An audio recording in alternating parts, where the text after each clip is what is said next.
Hello à tous! Dans cet épisode, tu vas entendre la parole de plusieurs femmes. Le but aujourd'hui est de te poser toi aussi des questions sur ta propre vision du bonheur et de faire un tour d'horizon sur ce qu'on abordera dans les autres épisodes de ce podcast.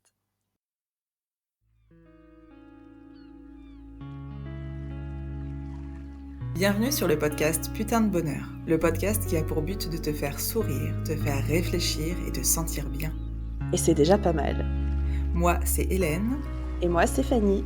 Notre objectif, qu'après l'écoute de chaque épisode, tu te sentes plus légère, plus inspirée, plus confiante et avec de nouvelles perspectives sur différents sujets. Mieux-être, spiritualité, santé, relations, argent, sexualité. Alors, assieds-toi, détends-toi et laisse-nous t'embarquer dans notre aventure qui te rappelle que le bonheur, parfois, peut être un putain de voyage.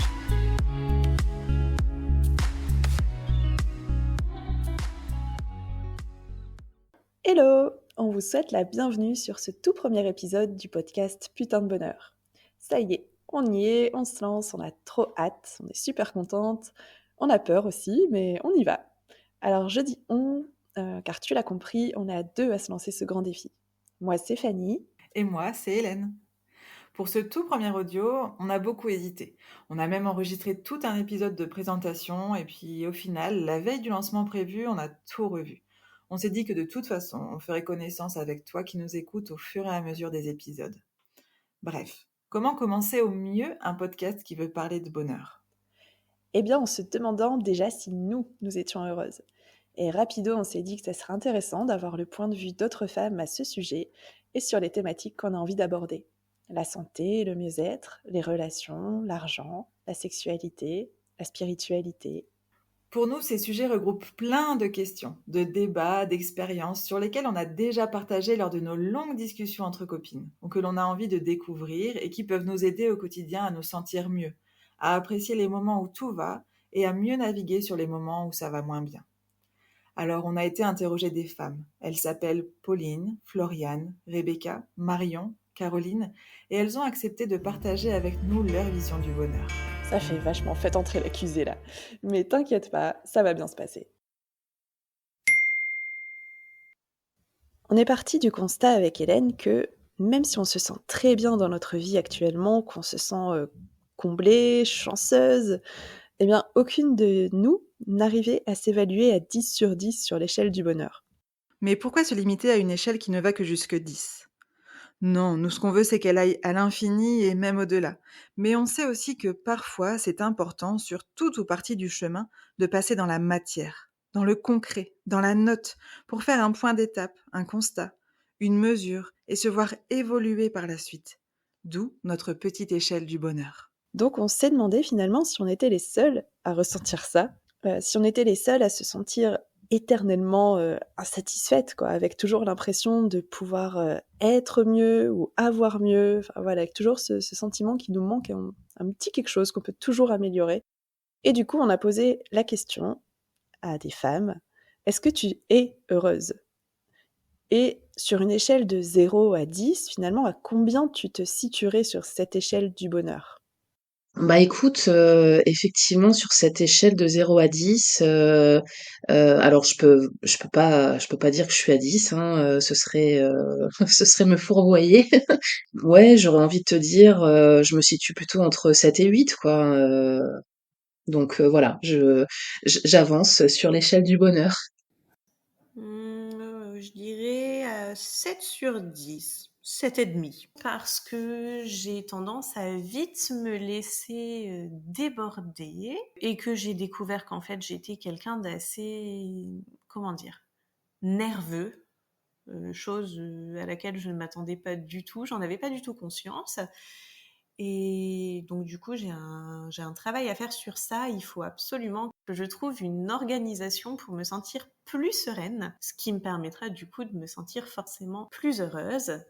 Après, il faut aussi que je fasse un travail sur ma confiance en moi, parce que ça aussi, ça me rendrait bien plus heureuse d'avoir plus confiance en moi et de plus faire forcément attention au regard des autres pour vivre ma vie comme j'ai envie de la vivre en fait. Alors moi, je me sens pas particulièrement heureuse. Je pense que je suis 5 neutre. Légèrement heureux, voire 6. Je dirais, entre 8 et 9. Bah, je pense que on en veut toujours plus, hein, c'est clair. Au quotidien, tu peux jamais être 100% ivre de bonheur, hein. T'as toujours un petit grain de sable qui vient se mettre là, quoi. Il y a deux catégories, je dirais, les petites choses bêtes de la vie. Tu vois, là, le fait que Rim soit malade, ça me stresse. Je sais pas pourquoi. Mais voilà, ça me questionne. Je me dis, ah, on va passer une mauvaise nuit peut-être. Et finalement, la nuit s'est super bien passée en plus. Mais ouais, ce petit stress du quotidien pour des broutilles. Et puis après, je pense que tu as aussi ce qui touche à tes rêves inaccessibles, tu vois, de te dire, mon Dieu, mais si je gagnais au loto, je serais super heureuse, je ferais beaucoup plus de choses, je me poserais moins de questions. Et aussi, je rajouterais un peu de fun dans ma vie. C'est peut-être un peu étrange, mais je trouve régulièrement que ma vie manque de fun, voilà, des petites étincelles comme ça, des petites folies. Voilà, je trouve que c'est assez calme et ça me manque. Et aussi dire les choses quand je les ai sur le cœur et pas une fois qu'il est trop tard. Ça aussi, c'est très important. Je pense que ça m'aiderait beaucoup. Voilà. Comme tu as pu l'entendre, on se pose un tas d'injonctions vis-à-vis du bonheur. Les il faut que, les certitudes, les croyances limitantes, autant de choses à déconstruire qu'à construire autour de ce putain de bonheur. Allez, on continue avec le thème prometteur de la santé et du mieux-être. Comment tu te sens au niveau santé, bien-être? Est-ce que tu trouves ton hygiène de vie satisfaisante? Et comment est-ce que tu te sens au quotidien? Pendant longtemps, j'ai pas pris soin de moi, donc pendant longtemps, c'était presque une «fierté» entre guillemets de dire: «Ah, tu vois, moi je vais jamais chez le médecin quoi, je suis jamais malade», heu et en même temps, j'avais quand même des voilà, des troubles, physiques ou même des fois psychiques, qui auraient dû, m'emmener chez un médecin, mais j'ignorais un peu tout ça et puis j'ai appris à prendre soin de moi.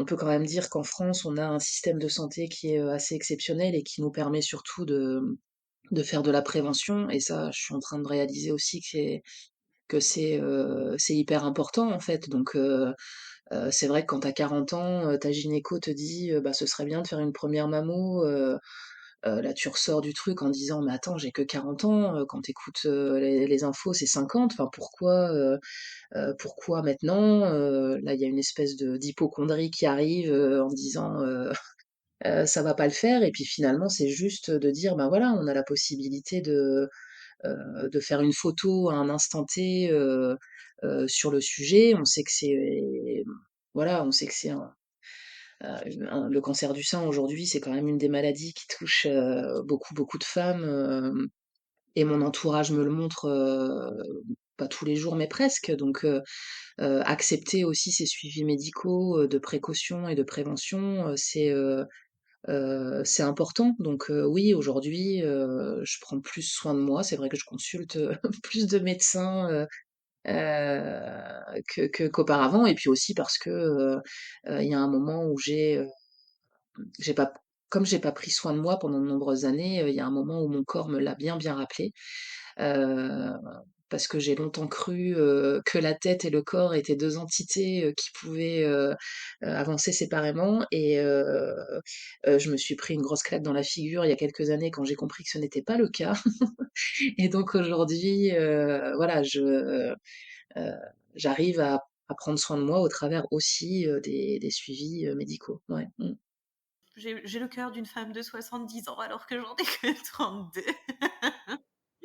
Parce que justement, je fais pas de sport, hein, j'en fais vraiment pas. En plus, j'ai un travail qui est très sédentaire. Et pour le peu de fois où je monte, par exemple, plusieurs étages ou quoi, je suis vraiment à bout de souffle. Et donc, je sais qu'au final, j'ai l'impression d'être en bonne santé, mais eh ben, c'est pas le cas. Voilà. Donc, ça, je sais qu'il faudrait vraiment que je m'y mette. Après, au niveau de l'alimentation, j'essaie justement de faire plus attention. Donc là, depuis la rentrée, c'est marrant du coup qu'on en parle, je fais un planning de menus à la semaine, ce qui fait que du coup les repas sont plus équilibrés et ça me permet de me sentir moins pressée quand je rentre le soir parce que je sais déjà ce qu'il faut faire. Ça me permet de faire des plats à l'avance et du coup on mange mieux. Donc au niveau alimentation, je pense que ça va. Bon, c'est pas non plus magnifique, hein. Je sais que ça manque de légumes, mais je pense qu'on est plutôt pas mal. Je suis hypersensible, donc je sais que c'est un terme assez à la mode. Mais voilà, moi je me suis fait diagnostiquer. Donc des fois je peux ressentir une empathie exacerbée par rapport à des gens que j'aime, par rapport à des situations d'injustice, par rapport... des fois juste aussi la fatigue en fait. Dans une journée, parce que je travaille avec de la clientèle ou des personnes, donc j'ai le contact humain tous les jours. Selon ce qu'une personne va me dire, si c'est dans le positif ou le négatif, ça peut m'impacter. Je suis très facilement influencée par mes émotions, la tristesse, la fatigue, qui n'est pas une émotion d'ailleurs, mais bon, la tristesse, la colère. Je me laisse vite influencer, mais ce qui est cool, c'est que quand il y a quelque chose de bien, donc par exemple, je suis inscrite à un cours de dessin et quand je suis apaisée dans ce que je fais, que je crée, et ma joie, elle est là aussi, quoi. Et ça se voit direct sur ma tête. On ne sait pas pour toi, mais nous, on s'est plutôt bien reconnus dans ces paroles de femmes. On sait ce qui est censé être bon pour notre santé, on sait comment avoir une bonne hygiène de vie, mais on ne sait pas toujours comment passer à l'action. On s'est aussi reconnu dans le fait que oui, ce n'est pas toujours facile de s'accepter, d'accepter notre fonctionnement et les émotions qui nous traversent, surtout celles que l'on catégorise comme négatives, la tristesse, la colère, la peur. Et justement, en parlant de relations avec soi-même, on enchaîne maintenant sur les relations. Comment tu te sens dans tes relations, avec toi-même, avec les autres? Est-ce qu'il y a une relation que tu aimerais améliorer? Si j'avais encore quelque chose à travailler, et finalement c'est quelque chose qui m'anime toujours, c'est ma capacité à, dans toutes ces relations, que ce soit euh, dans mon couple, au sein de ma famille, avec mes amis, avec ma fille aussi, qui tend vers l'âge de l'adolescence, ce serait de continuer à apprendre à dire non ou à dire stop, ou à dire ben non, en fait, moi je suis pas d'accord avec ce qui est en train de se passer ou en train de se dire, et de pas avoir peur en fait, de pas avoir peur de dire ce non ou ce stop.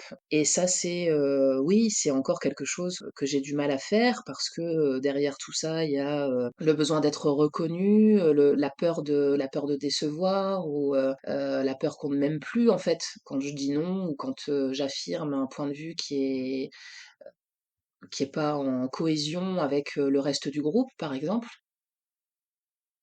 La question, c'est que faire? Tu ne peux pas changer les gens. Moi, j'ai déjà essayé de changer ma façon de parler, de lui dire les choses différemment. À partir de là, elle arrête de communiquer. Donc, quand quelqu'un arrête de communiquer, c'est difficile de résoudre un problème. Et pareil avec Antoine, d'ailleurs. Antoine, quand il y a un problème, fuit. Donc, quand quelqu'un ne communique pas, c'est difficile de régler un problème. Quand la personne, il y a 2 jours, m'a parlé avec colère et agressivité. C'est-à-dire arriver à ne pas rentrer dans son jeu et ne pas lui renvoyer de la colère. Mais j'y suis pas encore. S'affirmer devant des amis ou des collègues, bien communiquer avec ses proches, parents, conjoints, enfants, mais aussi savoir gérer ses émotions dans les relations difficiles. Encore une fois, tous ces échanges nous ont beaucoup parlé. Nous aussi, on se sent plutôt bien en général dans nos relations, et nous aussi, on a des points qu'on aimerait améliorer, sans savoir parfois comment s'y prendre. Il nous est aussi déjà arrivé d'avoir de bonnes relations avec une personne et de se rendre compte qu'un jour, les choses ont changé, évolué. Pas facile de sortir alors des relations qui ne nous correspondent plus. La prise de conscience sera une étape importante, mais l'après le sera tout autant, pour ne pas passer des heures à se demander si on a bien fait d'écouter son cœur. Là encore, il y a plein d'outils pour avancer sur ce thème qu'on prendra plaisir à te partager dans ce podcast. Maintenant, passons à un tout autre sujet, mais qui a tout autant sa place dans notre bonheur, l'argent. L'oseille, le flouze, l'argent, est-ce que c'est un sujet OK pour toi? C'est quoi ta relation vis-à-vis de l'argent? Avoir de l'argent et bien l'utiliser, bah, ça contribue, enfin, on peut dire ce qu'on veut, mais je pense que ça contribue aussi forcément à une espèce de sérénité. Ça fait pas le bonheur, on le sait tous, mais comme le dit le dicton quand même, ça y contribue fortement dans le sens où moi je suis convaincue que la richesse de la vie, elle est pas là, mais que quand t'as pas de problème d'argent, c'est quand même beaucoup plus simple, quoi. La relation avec l'argent a toujours été compliquée pour moi, car j'en ai toujours manqué en fait. J'étais étudiante sans parents qui m'aident à côté, donc avec des... Bah, je travaillais, j'étais caissière, je faisais mes études, mon master en même temps. Après, j'ai galéré à trouver du travail parce que le milieu culturel ne recrutait pas beaucoup. J'ai toujours fait des boulots CDD par-ci, période de chômage.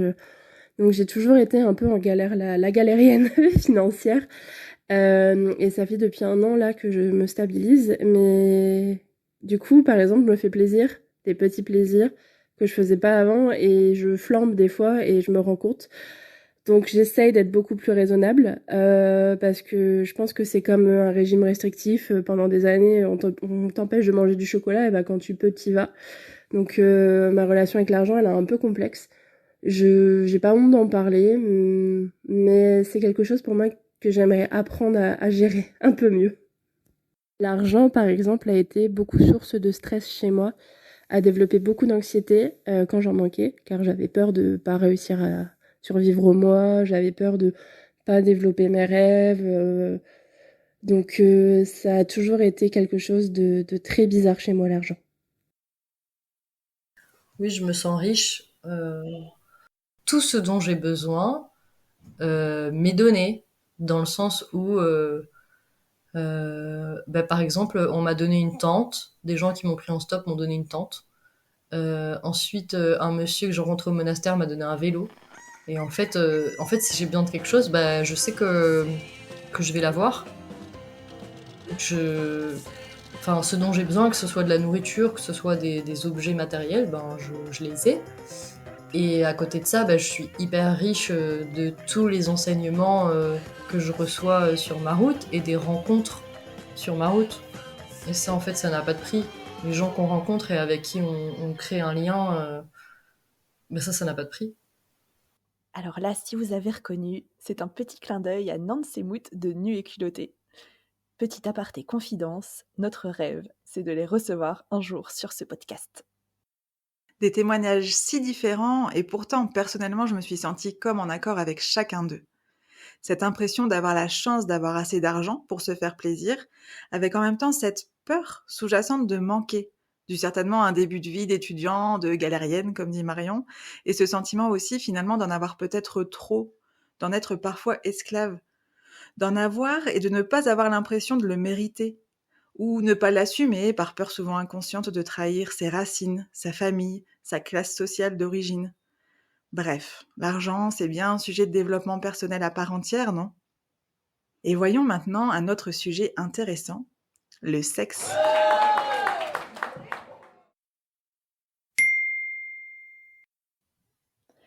La sexualité, est-ce que c'est un sujet important pour toi? Est-ce que t'en parles? Comment tu te sens dans ta sexualité? Eh bien, je me sens mieux. Alléluia. Moi, je me suis rendu compte que c'est un cercle vertueux, c'est-à-dire que si tu te sens bien dans ton corps, tu te sens plus à l'aise du coup dans ta sexualité. Enfin là, attention, hein, je parle de moi. Et si tu te sens plus à l'aise dans ta sexualité, tu te sens libéré en fait. Et si tu te sens libéré, eh ben tu prends confiance en toi. Et voilà. Et si tu as confiance en toi, ben après voilà, ça débouche sur plein de choses. Et effectivement, bah là aussi, entre guillemets, je sais de quoi je parle parce que bah voilà, j'ai eu aussi une période creuse sur ce plan-là, et là je vois bien que voilà, l'estime de soi qui augmente, ça joue sur une meilleure sexualité, sur une meilleure approche de son propre corps, sur de la bienveillance, et ouais, on se sent mieux quoi, on se sent mieux. C'est un sujet super libre avec mes amis. Donc on en discute entre amis, tout ça, mais c'est vrai que je suis pas sûre, moi, d'être assez à l'aise pour discuter de ça avec d'autres personnes. Sachant que moi, je suis pas forcément épanouie dans ma sexualité, non pas par rapport à mon partenaire, mais par rapport à moi et ma relation avec le corps. Je me suis jamais sentie féminine, femme. C'est quelque chose que je réapprends au fur et à mesure. J'ai pu expérimenter la sexualité où on est connecté à d'autres niveaux et pas juste avec notre corps. Et là, en effet, la personne que j'ai rencontrée ben, sur ma route, c'est avant tout une connexion spirituelle, avant même d'être une connexion avec le corps et tout. Les autres parties de la question, la sexualité solo, ben ça, bah oui, ça, bah oui, il y a pas j'ai pas de tabou là-dessus. Je trouve que justement, au lieu de se sentir frustré sexuellement et d'avoir envie de combler ce manque par, on va pas dire n'importe quel partenaire, mais quelqu'un qui passe par là, pour les gens qui sont célibataires, ben, moi je préfère ben, me faire du bien toute seule que qu'avoir une relation sexuelle avec quelqu'un avec qui finalement j'ai pas trop de connexion. Souvent, sexualité est associée à relations sexuelles à deux. Mais on le voit à travers les paroles de ces femmes, ce n'est pas que ça. La sexualité peut être aussi solo, peut aussi influencer son rapport au corps, à la confiance en soi, aller jusqu'à la connexion un peu plus spirituelle, et donc impacter différentes sphères du quotidien. En parlant de connexion spirituelle, parlons maintenant, et pour ce dernier sujet, de spiritualité. Et si je te dis spiritualité, qu'est-ce que ça t'évoque? Quand tu dis le mot spiritualité, du coup, ça m'évoque une forme de sagesse et de retour à soi et à l'essentiel. Ça pourrait évoquer aussi des croyances en quelque chose de supérieur. Moi, je suis pas croyante, mais c'est vrai qu'il y a des événements dans la vie qui me posent question, quoi, des espèces de coïncidences, des synchronicités de dingue. Pas récemment, mais depuis un certain temps, je m'intéresse un peu au karma et en fait voilà la spiritualité ça m'évoque tout ça. C'est pas un sujet voilà je lis pas, je vois il y a des gens qui lisent plein de bouquins par rapport à tout ça qui sont hyper spirituels dans leur façon d'être, dans leur façon d'aborder la vie, etc. Moi, j'ai pas l'impression de l'être vraiment et en même temps, c'est quelque chose qui m'attire. Et donc oui, la spiritualité, encore une fois, pour moi, c'est ça, c'est une espèce de croyance en quelque chose de plus grand que toi, que moi, que nous. Et comment moi, dans ma vie de tous les jours, je fais ma petite part et je contribue en fait à ce truc un peu plus grand que moi. C'est un peu comme quelqu'un qui te parlerait de, je sais pas, sa religion ou je sais pas quoi, en se disant que c'est mieux et que ça l'aide à être bien. Je le crois bien volontiers, mais pour moi, je crois pas. Oui, pour moi, c'est que du positif et ça m'aide beaucoup parce que, voilà, moi, je suis persuadée qu'il y a quelque chose de plus grand que nous tous. Je suis sûre de ne pas être toute seule, en fait. Je suis sûre d'être accompagnée et ça me rassure. Ça me rassure vraiment. Et voilà, et ça m'aide aussi, je pense, dans cette quête du bonheur. La spiritualité, peut-être qu'aujourd'hui ça ne te parle pas du tout, ou peut-être que tu as déjà ouvert cette porte. Mais peu importe finalement, parce que voilà, chacun aura sa propre spiritualité et finalement mettra un petit peu ce qu'il veut derrière tout ça. Pour nous, en tout cas, ça a été une découverte positive dans notre cheminement et ça nous a apporté un nouveau regard sur la vie. On pense que ça a un lien avec le bonheur et c'est pour ça qu'on voulait en parler dans ce podcast. Et voilà, on arrive à la fin de ces extraits, des échanges qu'on a pu avoir autour de ce vaste sujet du bonheur. On se rend compte que, autour de tous ces sujets, on a finalement toutes beaucoup de questions qui se ressemblent, ou en tout cas beaucoup de préoccupations communes. Et c'est pour ça qu'on a voulu créer ce podcast, pour pouvoir en parler. Parce qu'on s'est rendu compte qu'en en parlant, déjà ça nous faisait du bien, ça nous permettait d'y voir plus clair, de pouvoir s'ouvrir à d'autres points de vue, de prendre du recul, de déculpabiliser, d'y réfléchir et d'avancer, quoi. En tout cas, encore un grand merci à Marion, Rebecca, Floriane, Caroline et Pauline pour leur authenticité et d'avoir accepté de se prêter au jeu des interviews. Vous avez été géniales et grâce à vous, on a kiffé préparer ce premier épisode. Et en parlant d'épisode, petit teasing en avant-première sur le 2e épisode, comment s'apaiser en 5 minutes. Tu sais, ces moments où on a l'impression d'être submergé, désorganisé, débordé, ou dans ces moments où on a du mal à arrêter de penser, où notre mental se focalise en boucle sur les mêmes pensées, sur des moments du passé, du futur. Bref, tous ces petits moments que l'on connaît bien, dans lesquels on aimerait juste avoir un petit outil pour mettre pause, quoi. Eh bien, c'est ce qu'Hélène te présentera dans le prochain épisode. On a plein d'autres sujets en préparation, mais si en écoutant cet épisode, un thème en particulier t'interpelle ou que tu souhaites qu'on aborde, n'hésite pas à nous le dire sur les réseaux sociaux ou par mail. Et tu as tous les liens dans la description de l'épisode. Et voilà, on arrive à la fin de ce premier épisode. Alors on te remercie d'être encore là et d'avoir pris le temps de nous écouter jusqu'à la fin. Et si tu ne veux pas louper le prochain épisode, rejoins-nous dans l'aventure Putain de bonheur. On te promet du rire, peut-être des larmes, du concret, des émotions et surtout la merveilleuse sensation de te sentir pleinement vivante. À très vite. J'ai dit Antoine, Tiffany, elle me demande la définition du bonheur pour moi. Je vais dire c'est ça. En fait, on était devant le barbecue, tu vois, il était, fin de soirée, 22h30, les filles étaient au lit. Tout le monde dormait, dehors il faisait bon temps, on a fait un petit barbecue, j'étais en train de mettre mes chamallows sur ma brochette au barbecue. Écoute, j'ai vécu le moment et je me suis dit, je suis trop bien là, je suis trop contente. Je vais aller même faire un petit tour dans le hamac avec ma brochette de chamallows. Je vais regarder les étoiles et c'est ça le bonheur.